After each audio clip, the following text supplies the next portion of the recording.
we are into the second concept under strain and deformation, which says displacement field and displacement gradient. Okay. Now, we saw that the strain is a measure of deformation. We saw deformation could be change in length, change in angle. We quantified using strain. Okay. That is why the sentence says strain is a measure of deformation. Okay. Now, the way in which we discussed strain, either normal strain, shear strain, we said we mark some points, and then remember we discussed how the points move. We had a symbol called variable called u, okay, which represent displacement. Okay. So, we marked some points p, q or r, p, q, and they got displaced to some other positions. Okay. So, which means that the strain depends on the displacement of points in the body. Now, after this discussion on displacement field and displacement gradient, we are going to relate both of them. So, before relating, we will discuss what is a displacement field, what is displacement gradient. Okay. So, to summarize this slide, we first introduced deformation, quantified it using strain, but these depend on the displacement of the points or solid particles, and so we are discussing now about displacement field and displacement gradient. Okay. The word field is known to us right from several classes earlier. Field represents the variation of any property in spatial location. Okay. For example, we discussed temperature field, velocity field, etc. So, just like temperature field, velocity field, pressure field, here we have displacement field. So, moment to look at displacement field, that is the idea that should come to your mind, that it is going to tell about displacement as a function of x, y, z. Okay. Just like temperature, pressure, velocity, etc. Okay. We come across temperature gradient. Similarly, we are going to discuss about displacement gradient here. Of course, conceptually they are more involved. Okay. The way in which we are going to discuss displacement field and gradient is parallelly. We are going to discuss displacement field, displacement gradient. We are going to discuss hierarchically also. What is hierarchy? Slowly introduce for one dimensional case, then go to 2 dimensional case, then go to 3 dimensional case, that is a hierarchy. So, first take 1D, discuss displacement field and gradient, go to 2D, discuss both of them, similarly 3D. Okay, that is the plan. Okay. Now, let us start with the 1 dimensional case. We are going to discuss about displacement field. Okay. What is shown here, of course, a very good discussion from our book by W. D. Means on stress and strain. We can imagine a plate or a wall and then a wire attached to it, okay. And you mark some points on the wire A, B, C, D, and they are at locations 0, 1, 2 and 3. Now, you stretch the wire, and that is what is shown in the second diagram. Now, what happens? The points or particles have moved to some other location, the A, B, C, D have moved to some other location.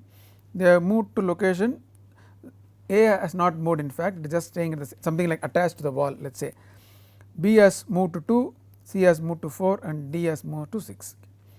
Now, in terms of nomenclature, which I have used a few times earlier, the first figure represents the undeformed state or the initial state. The second figure represents the deformed state, because you apply the force and continue to apply the force. Now, in terms of coordinate axis, I am using 2 coordinate axes. X axis, capital X represents the old coordinates, small x represents the new coordinate axis. The points A, B, C, D have in terms of values, capital X equal to 0, 1, 2, 3 for the undeformed state, small x is equal to 0, 2, 4, 6 are the position in the deformed state.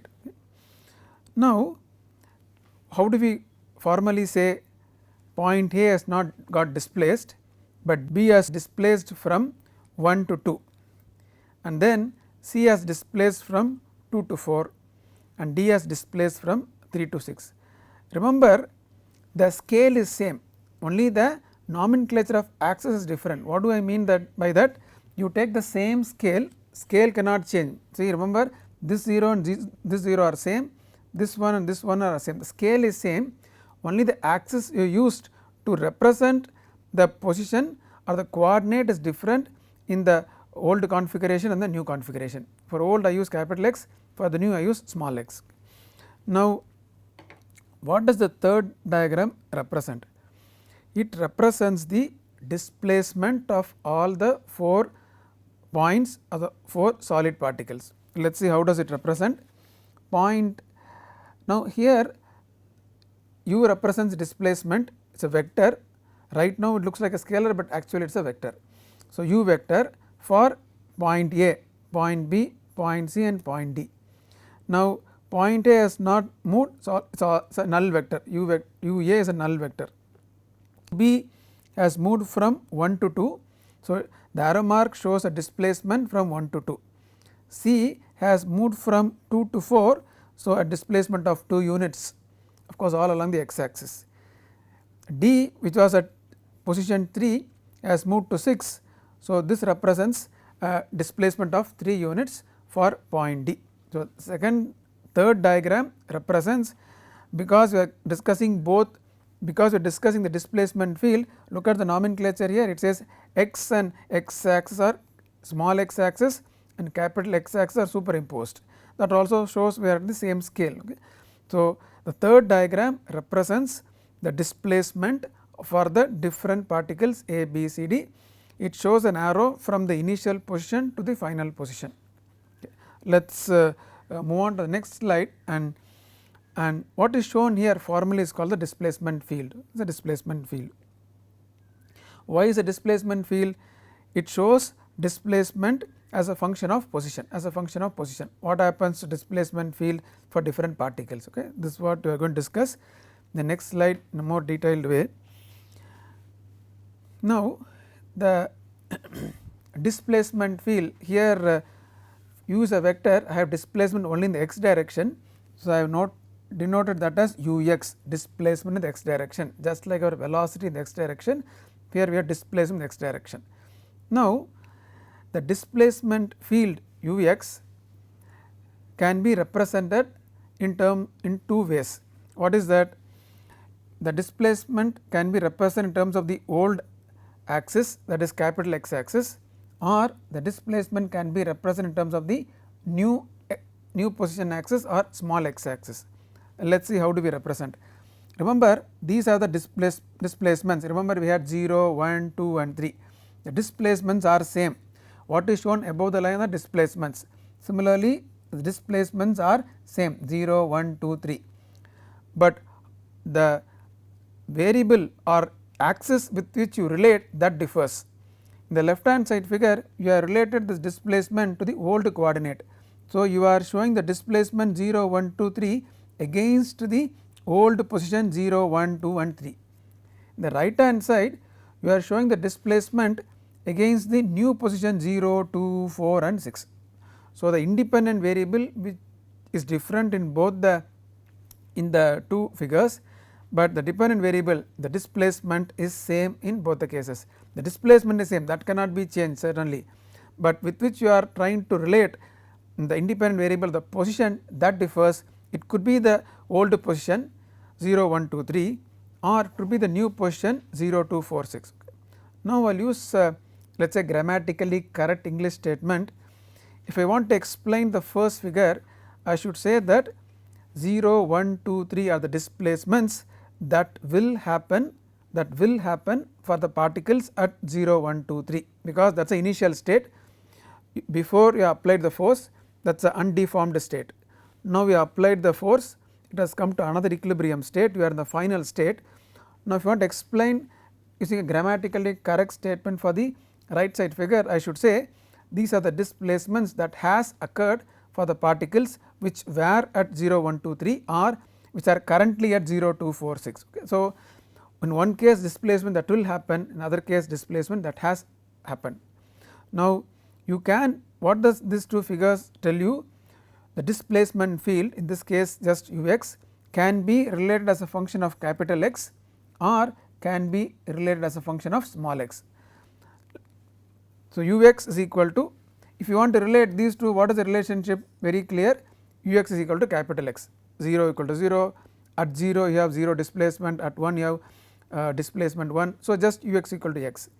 Right hand side, it is the displacement is half the new coordinate position. So, u x is equal to half of small x. For 0 you have 0, for 2 you have 1, for 4 you have 2. So, the relationship which connects the displacement and the new coordinate is u x equal to half x. So, as I told you, the independent variable either is capital X or small x, the dependent variable is the displacement, that is same, the functionality which you express or the function which you use to express or the axis which you use to express, that can change either the old coordinate or the new coordinate. Okay. Now, the title of this slide says displacement gradient. We are going to define displacement gradient. Okay. Let us define that. Difference in displacement of two adjacent particles divided by initial or final distance between the same particles. Okay. Okay, let us understand this clearly. It says two adjacent particles.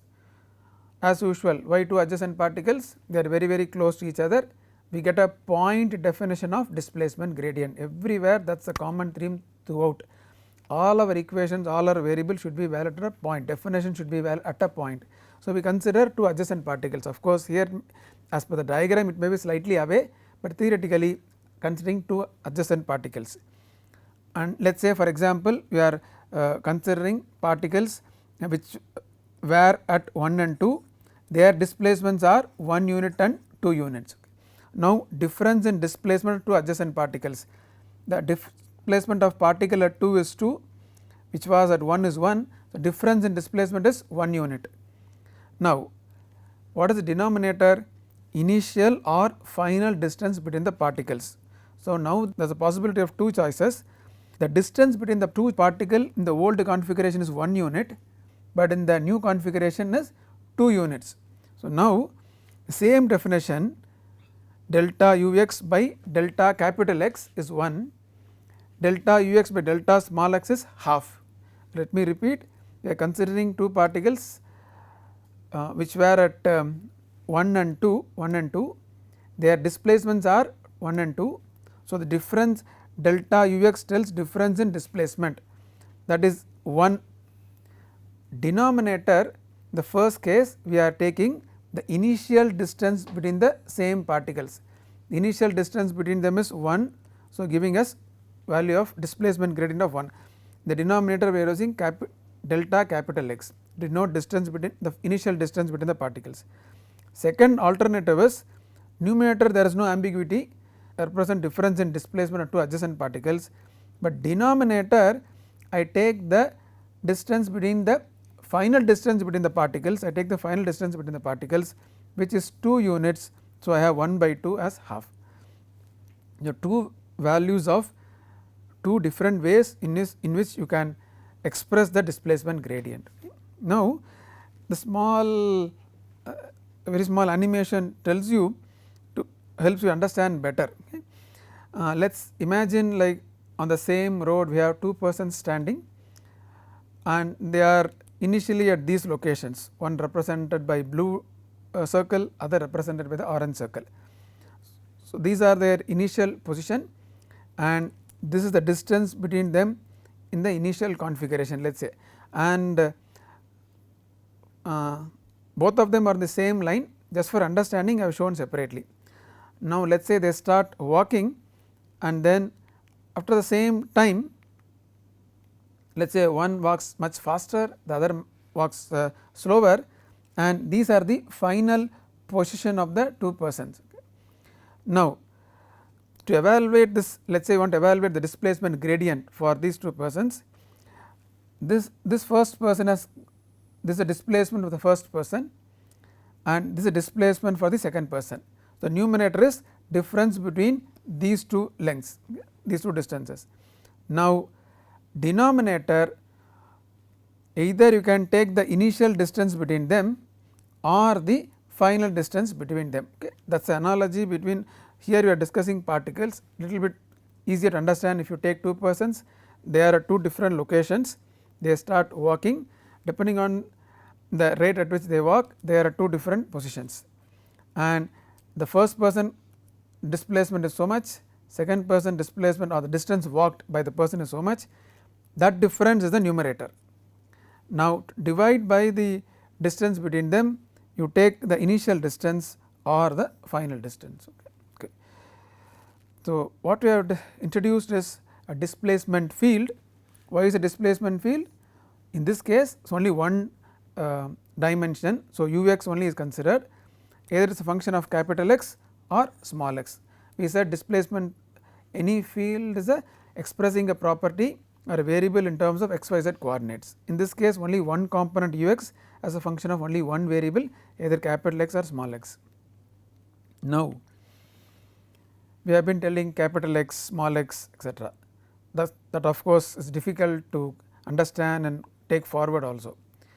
What we are going to discuss is a condition under which we need not differentiate both the definitions of the displacement gradient. So, that we need not worry about either we consider capital X or small x. When does that happen? Formally, what we are going to discuss is called infinitesimal strain. Let us see what is it, what it is. We take the same case of, let us say a thread attached to point A. Now, we apply a force, this point B now gets displaced, point A is at the same position, but point B, displacement of point B is very very small, it just gets displaced by 0.001.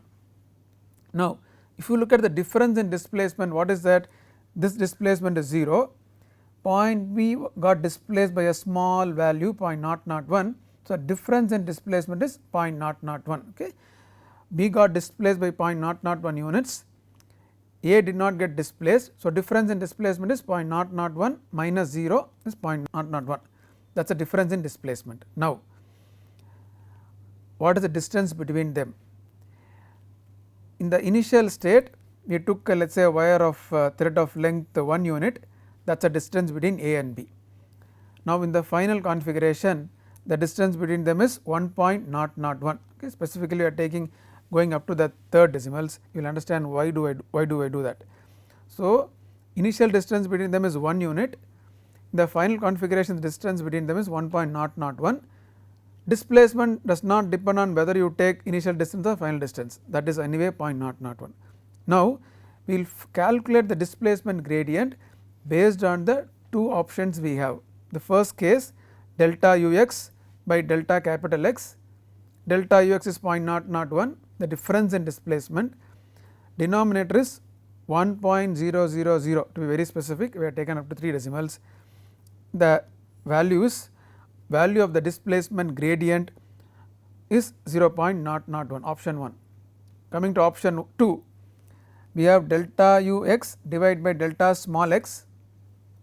Now, the difference in displacement is 0.001, certainly same as the first case. Now, we have to take the final distance between the two particles, that is which is 1.001.